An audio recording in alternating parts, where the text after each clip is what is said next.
Assalamualaikum warahmatullahi wabarakatuh. Perkenalkan, nama saya Aini Habibah dari jurusan PGSDBI 2023 NIM 858178215. Di sini saya akan melakukan praktikum kaya dengan tujuan percobaan mengidentifikasi adanya kaya listrik statis, kaya magnet, kaya bergesek, kaya bekas, kaya berat, dan perpaduan kaya. Yang pertama, kita akan melakukan percobaan kaya listrik statis. Adapun alat dan bahannya yaitu sisir plastik, rambut seseorang, dan potongan-potongan kertas kecil. Plastik digosokkan pada rambut kering. Sisir plastik awalnya adalah benda tak bermuatan atau netral. Setelah dilakukan penggosokan, muatan atau elektron dari rambut akan berpindah ke sisir plastik. Hal ini menyebabkan sisir plastik menjadi benda kelebihan elektron. Kemudian, sisir plastik yang sudah digosok dengan rambut akan didekatkan dengan potongan-potongan kertas kecil. Yang terjadi adalah kertas-kertas tersebut tertarik sisir plastik. Berdasarkan percobaan tersebut menunjukkan adanya kaya listrik statis, di mana listrik statis merupakan listrik yang diam atau tidak mengalir. Jika muatan di sisir plastik sudah hilang, maka sisir akan kembali menjadi benda yang tidak memiliki muatan. Hal ini menyebabkan potongan kertas kecil akan jatuh. Listrik statis ini sifatnya hanya sementara dan dalam waktu yang singkat.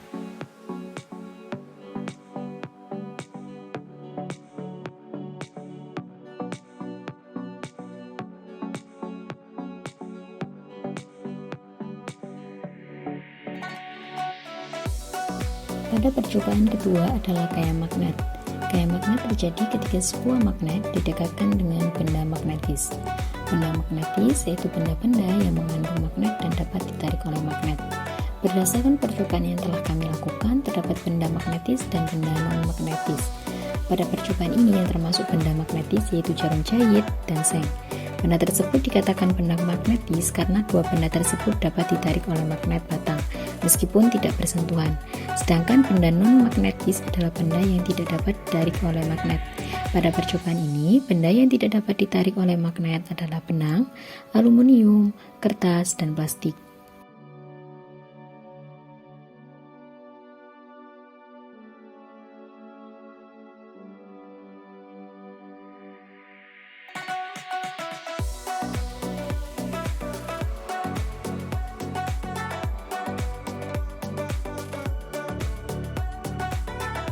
Percobaan yang ketiga adalah kaya gesek. Kaya gesek adalah kaya yang terjadi antara gesekan dua benda pada permukaan yang kasar. Pada percobaan ini, kaya gesek dapat diamati melalui neraca tegas.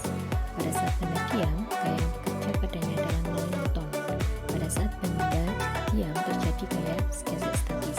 Kemudian, ketika diberikan kaya dari luar, neraca tegas menunjukkan perubahan angka menjadi 0,7 Newton. Hal ini menunjukkan adanya kaya gesek kinestik yang bekerja. Kemudian nilai kaya berubah ketika benda bergerak secara konstan, yaitu menjadi 0,6 Newton.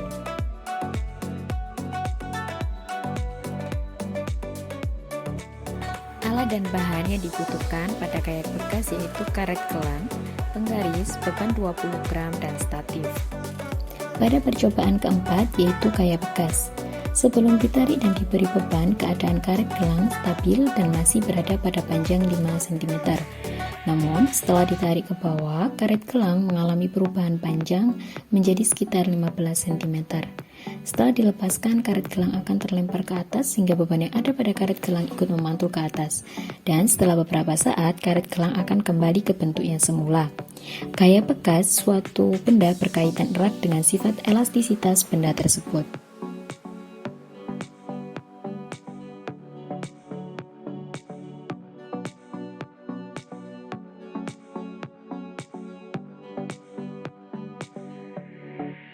Alat dan bahan pada kaya berat adalah karet gelang, penggaris, beban berbagai ukuran, dan statif.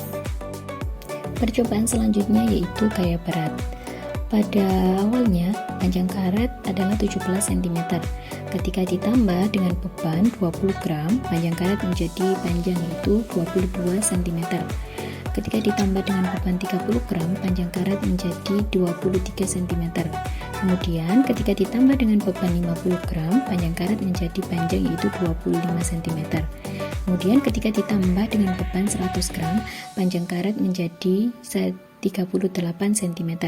Dan ketika beban ditambah menjadi 200 gram, panjang karet menjadi 63 cm.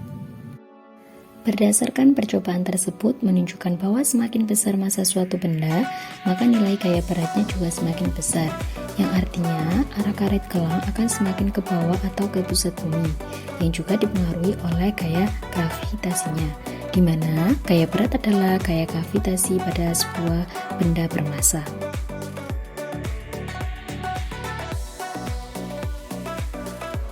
Alat dan bahan pada perpaduan gaya adalah kereta, neraca bekas, dan balok kayu. Pada praktikum selanjutnya, yaitu perpaduan gaya, di mana perpaduan gaya ini dilakukan 5 kali percobaan. Pada percobaan pertama, ketika neraca pertama dan neraca kedua ditarik, didapatkan hasil pada neraca pertama sebesar 0,3 Newton. Kemudian neraca kedua sebesar 0,2 Newton. Pada percobaan kedua, ketika neraca pertama dan neraca kedua ditarik, didapatkan hasil pada neraca pertama 0,6 Newton. Kemudian neraca kedua sebesar 0,4 Newton. Pada percobaan ketiga, ketika neraca pertama dan neraca kedua ditarik, didapatkan hasil pada neraca pertama sebesar 0,9 Newton, kemudian neraca kedua sebesar 0,8 Newton. Pada percobaan keempat, ketika neraca pertama dan neraca kedua ditarik, didapatkan hasil pada neraca pertama sebesar 1,2 Newton, kemudian neraca kedua sebesar 1 Newton. Pada percobaan kelima, ketika neraca pertama dan neraca kedua ditarik, didapatkan hasil pada neraca pertama sebesar 1,5 Newton, kemudian neraca kedua sebesar 1,2 Newton. Hal ini menunjukkan bahwa setiap benda akan memiliki dua gaya, yaitu gaya aksi dan gaya reaksi. Jika sebuah benda melakukan sebuah gaya pada benda lain, maka benda tersebut juga melakukan gaya. Namun, gaya yang dilakukan oleh benda tersebut akan berlawanan dengan arah. Terima kasih. Wassalamualaikum warahmatullahi wabarakatuh.